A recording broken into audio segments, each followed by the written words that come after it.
Dear plus one commerce students, good morning.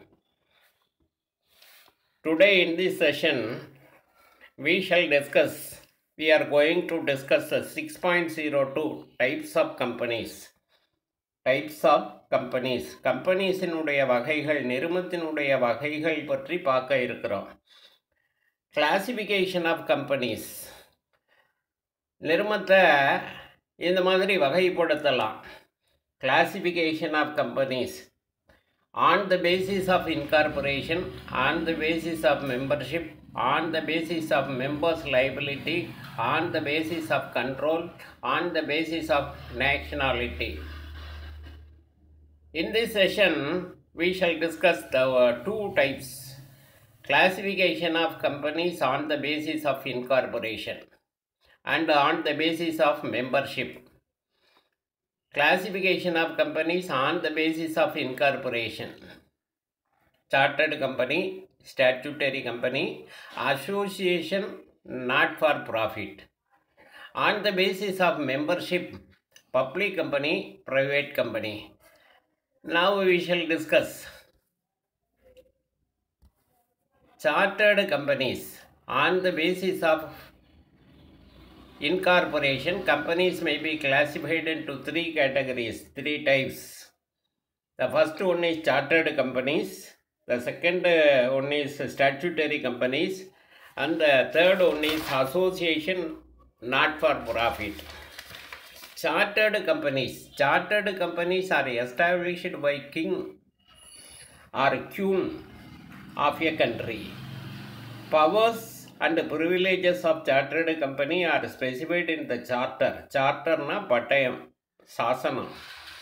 அரசன் அல்லது அரசி கொடுக்கக்கூடிய ஒரு ராயல் சார்ட்டர் பட்டயத்தின் அடிப்படையில் செம்பு பட்டயம், தாமிர பட்டயம், தங்க பட்டயம், அந்த பட்டயத்தினுடைய அடிப்படையில் ஒரு நிறுவனம் உருவாக்கப்படுகிறது.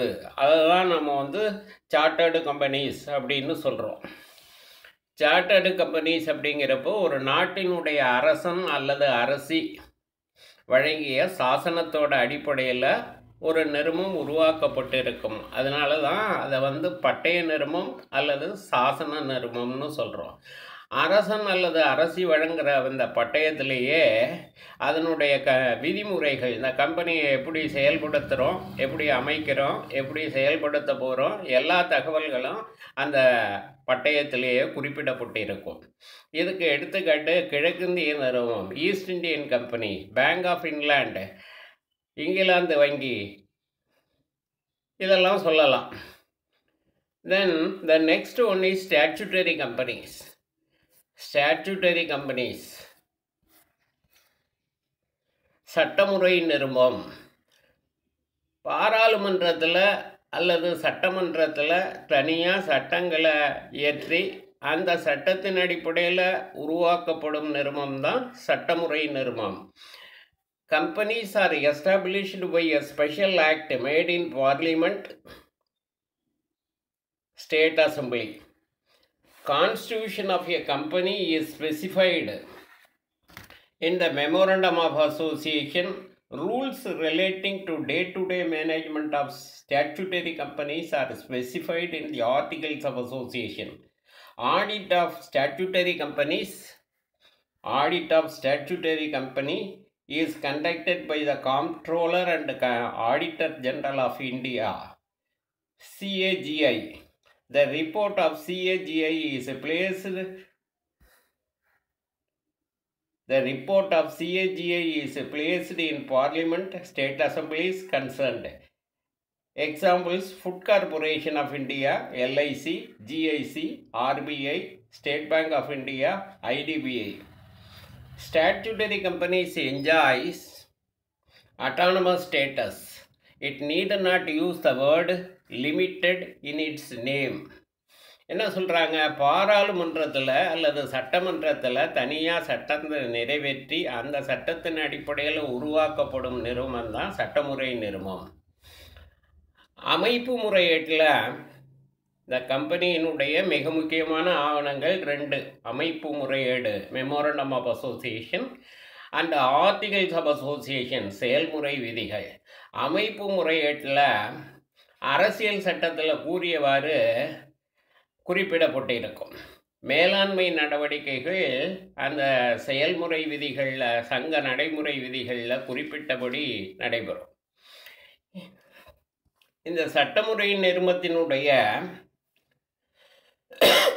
கணக்குகள் எல்லாமே இந்திய பொது கணக்கு தணிக்கைத்துறை தணிக்கையாளர், இந்திய பொது கணக்கு தணிக்கைத்துறை தணியாளர் அவர் தணிக்கை செய்வார். அந்த தணிக்கை அறிக்கையை பாராளுமன்றத்தில் அல்லது சட்டமன்றத்தில் தாக்கல் செய்வாங்க.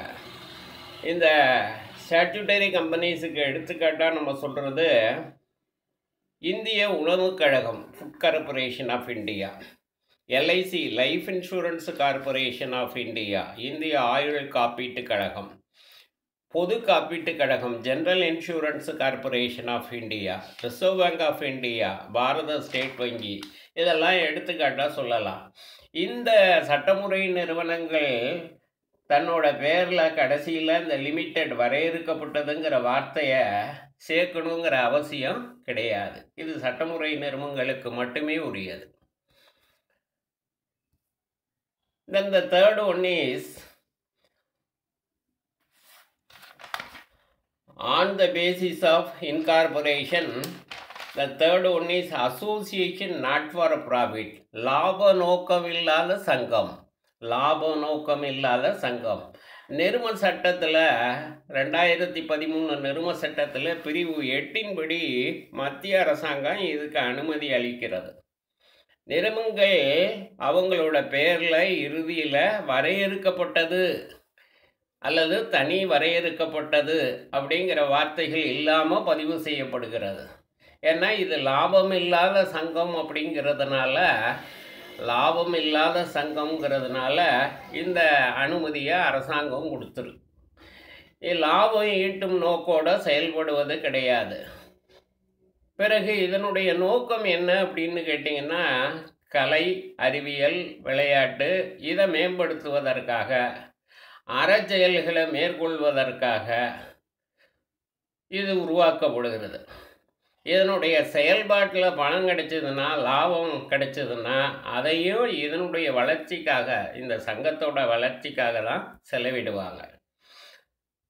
லாபத்தை அதனோட உறுப்பினர்களுக்கு பங்காதாயமாக வழங்கக்கூடாது.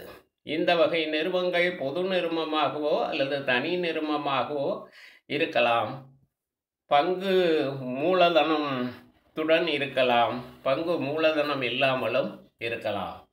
Association not for profit. According to Section 8 of the Companies Act 2013, the central government may by license grant that an association may be registered as a company with limited liability without using the words limited or private limited as part of its name. நல்லா தெளிவாகவே சொல்லியிருக்காங்க. The license will be granted only in the case of association not for profit. In other words, the central government will grant license only if it is satisfied that. அரசாங்கம் இதுக்கு அனுமதி கொடுக்கறதுக்கான காரணமே என்னென்னா, இது லாபம் இல்லாத சங்கமாக இருக்கிறது. Association about to be formed as a limited company aims at the promotion of sports, sports, commerce, arts, science, religion, charity, or any other useful object. It intends to apply its profits, if any, for promoting its objects. It prohibits the payment of dividend to its members. Such companies may be public companies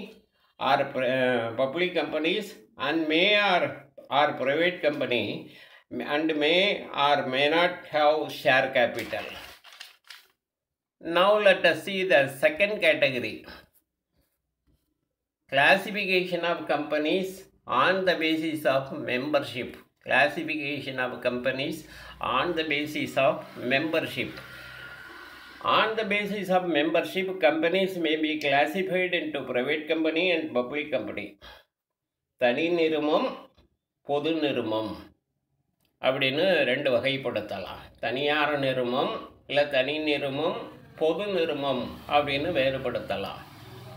private company. A private limited company is a type of company which is formed with minimum 2 shareholders and 2 directors. ஒரு தனி நிறுவனத்தை தொடங்கணும்னா குறைந்தபட்ச உறுப்பினர் பங்குதாரர் எண்ணிக்கை 2 பேர் இருந்தால் போதும் ஒரு தனி நிறுவனத்தை தொடங்க முடியும். தனி நிறுவனத்தில் குறைந்தபட்ச இயக்குனர் எண்ணிக்கை 2 இயக்குனர்கள் மட்டுமே குறைந்தபட்சம் இருக்கலாம். The minimum requirement with respect to authorized or paid up capital of rupees 1 lakh. Another crucial condition of a private limited company is that by its articles of association restricts the right to transfer its shares and also prohibits any invitation to the public to subscribe for any such securities of the company. Maximum 200 members can become the shareholders of a company. The name of private company should suffix it with the private limited, இல்லைன்னா P limited அப்படின்னு இருக்கணும். Examples: scientific publishing service, scientific publishing services private limited, Chennai. A private limited company can be formed in 3 variations: as a private limited company, as a small private limited company, as a one person company, OPC. என்ன சொல்கிறாங்க, தனி நிறுவனத்தினுடைய பெயரில் இறுதியில் தனிங்கிற வார்த்தையும் வரையறுக்கப்பட்டதுங்கிற வார்த்தையும் இருக்கணும். தனி நிறுவனத்தை தொடங்குவதற்கு 2 பங்குதாரர்கள் இருந்தால் போதும்.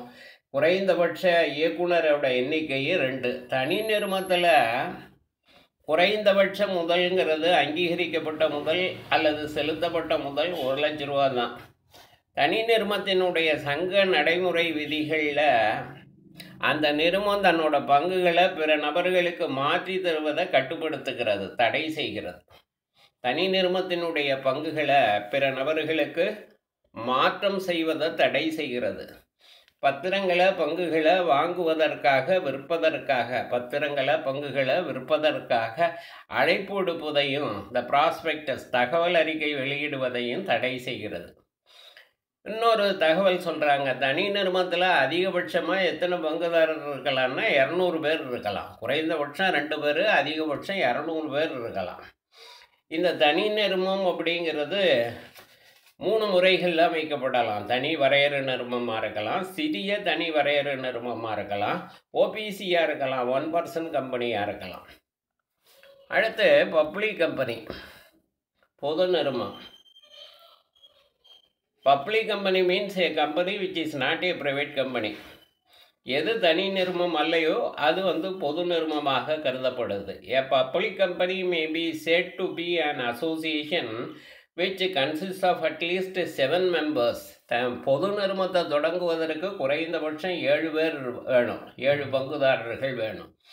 has a minimum paid up capital of 5 lakhs or such a higher paid up capital as may be prescribed. இதில் குறைந்தபட்ச அங்கீகரிக்கப்பட்ட முதல் அப்படிங்கிறது, குறைந்தபட்ச செலுத்தப்பட்ட முதல்ங்கிறது 5 லட்சம் ரூபா அல்லது அதற்கு மேலே இருக்கலாம். is a subsidiary of a company which is not a private company. is a subsidiary of a company which is not a private company. does not restrict the rights to transfer its shares. இந்த நிறுவனத்தில் பொது நிறுவனத்தினுடைய பங்குகளை எளிதாக பிற நபர்களுக்கு மாற்றி கொடுக்கலாம். Does not prohibit. அதே மாதிரி தகவல் அறிக்கை வெளியீடு செய்யலாம். தன்னோட பங்குகளை, கடனீட்டு பத்திரங்களை விற்கிறதுக்காக, வைப்பு தொகைகளை பெறுவதற்காக ப்ராஸ்பெக்டஸ் இஷ்யூ பண்ணலாம். The name of the company should be suffixed with limited. இந்த கம்பெனி பப்ளிக் லிமிடெட் கம்பெனி தன்னோட பெயரில் இறுதியில் லிமிட்டெடுங்கிற வார்த்தையை கொண்டிருக்க வேண்டும். Example: national aluminium corporation limited, Chennai. National aluminium corporation limited, Chennai. Okay students, thank you.